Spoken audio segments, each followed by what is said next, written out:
You know, guys, a song just has two sets of rights. So you can exploit your master, which is your sound recording, that you could either sell an album, distribute it to DSPs and the likes. And then there's the intellectual property side, which is, you know, typically the publishing right of the master that can now be exploited through licensing it on a global level. So that's a very important pillar. And once you've secured your asset, then you can also evolve your IP and maintain your catalog and always grow your catalog. A case study for this one is someone like Boutros. You know, when you think about Boutros, for many people you think Ange, Bad, right?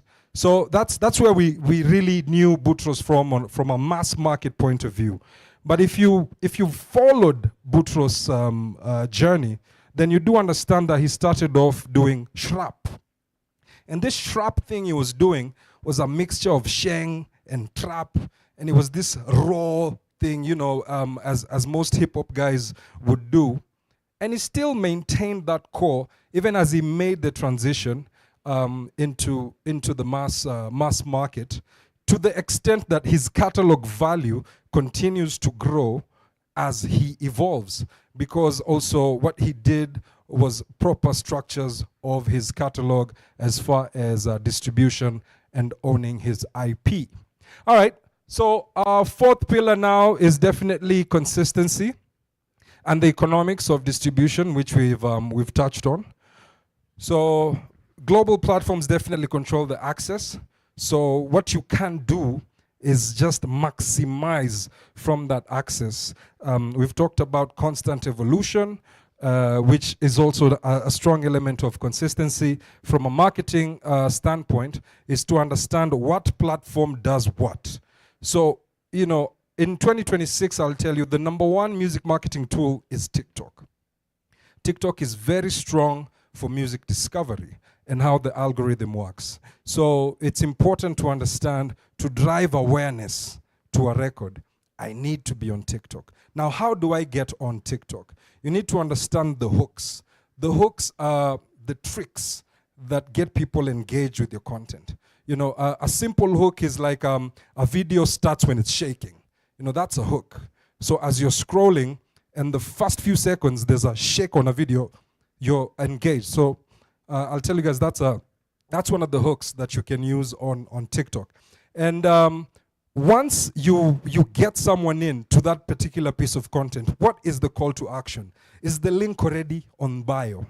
Or is this an ad that someone can click the link immediately? How do you convert that attention at that moment? You need to be very intentional about that so that someone can land on your Spotify, your Apple Music, or your direct website, whether you're selling tickets or you're selling music directly to the fan.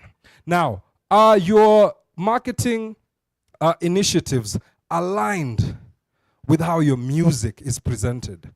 Because now, if your marketing is hip, and then when I land on the music is mellow, then there's a disconnect. So you have to make sure that you match your marketing to what the music actually sounds, feels, looks like. So that's another strong pillar to consider. As we move on, audience connection versus enterprise readiness. So a story is what connects people to a brand. You know, we just had the equity story. We've had the Bolt story. Stories are what makes lifelong connections, or, you know, connections that last. And so a case study here is someone like King Kaka. You guys remember King Kaka as Rabbit, Kaka Sungura, when he was telling us niko kwa jam na kam. And then he had another album recently called Islando to Royalty, right? You see how he connects that journey. And if you've been a fan from when he was Rabbit to now, and you've seen, you know, that evolution, it connects with you on a deeper level. He's been able to build an incredible business with Kaka Empire, you know, and, you know, he started out, I remember when he was selling his tapes in Matatus, those first mixtapes, when he was still Kaka Sungura. The investor gap. When you go to the office at Equity, what are you presenting? How is your IP valued? Do you own the master, right? Or if you don't own the master and maybe you have a distribution deal, do you know your numbers? What's your royalty rate? Or what's your distribution fee? What's your projection? What are the marketing plans to increase your revenue by 10% over the next couple months, over the next year? Language that investors understand. Metrics that are predictable.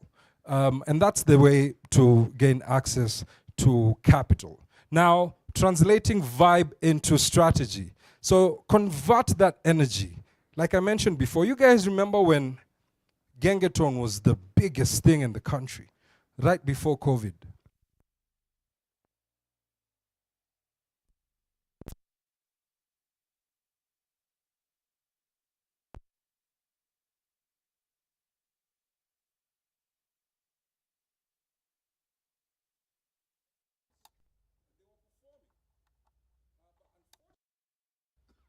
A lot of them were not in control of their asset, which is the record. They gave it up. They gave up their IP unknowingly, a lot of them, honestly. And when COVID hit, when they could no longer perform, they realized, we can't earn. And that's how you started seeing all the groups dismantling.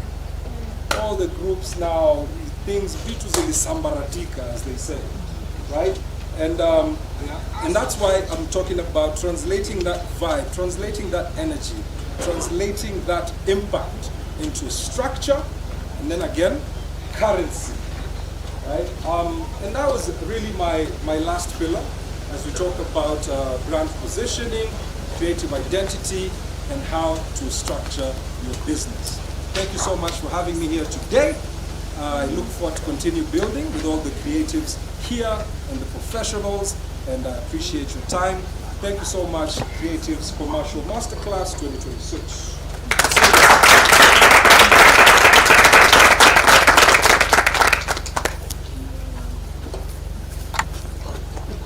Just to ensure we can carry on with the masterclass, what I'm thinking from Jigs is we have to ensure the structure can lead to it being sustainable in some ways.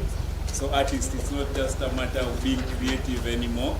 You have to think 360 around how you think or you go about your distribution, your content creation, the IP rights, and everything. So thank you for that, Mr. Olo. That has been very informative. Moving on to our second module of the day, which is on creative entrepreneurship and enterprise structure.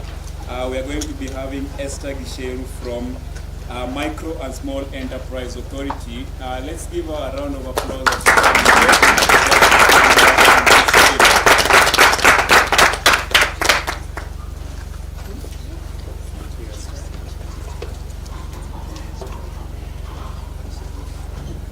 Hi everyone. Hi. Can you hear me? Yes. Can you hear me? Yes. Okay, so I also have a presentation. So as we wait for the lights to come back, I will be tackling the creative economy on how to commercialize it, okay? Okay? Yes. Okay.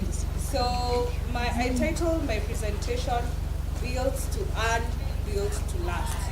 Imesema? Build to earn, build to learn. Nataka to engage. Built to earn, Build to last. yeah, built to earn, built to last. And I have a question. By show of hands, which social media platforms do you actively use? Facebook? Janex says hi. Facebook? Okay. 2. TikTok? TikTok? Okay. X? Twitter? Those of us who still call it Twitter. IG? Majority is IG. Okay. Which other one? Snapchat? Who is still on Snapchat? Gen Z. Alright. So, looking at the numbers, it's surprising to know that Facebook is still king in Africa. We're looking at making our content pan-African, right?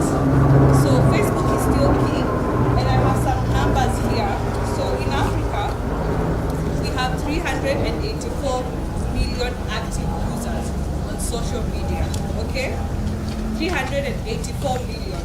And then for Facebook, it has 170 million active users, followed closely by TikTok, and then Instagram, and then X, and then LinkedIn, surprisingly, and then Snapchat, okay? So which platforms are we looking at if you want your content to grow more? Please give me feedback. Facebook and TikTok, IG, X coming down. So I'll just read some statistics for you as well. The influencer marketing space in Africa is growing and currently valued at $242 million. That's a bit of money, right? Yeah, so we have brands increasing their expenditure in influencer marketing, and that is how we position ourselves to tap into this market and grow our businesses.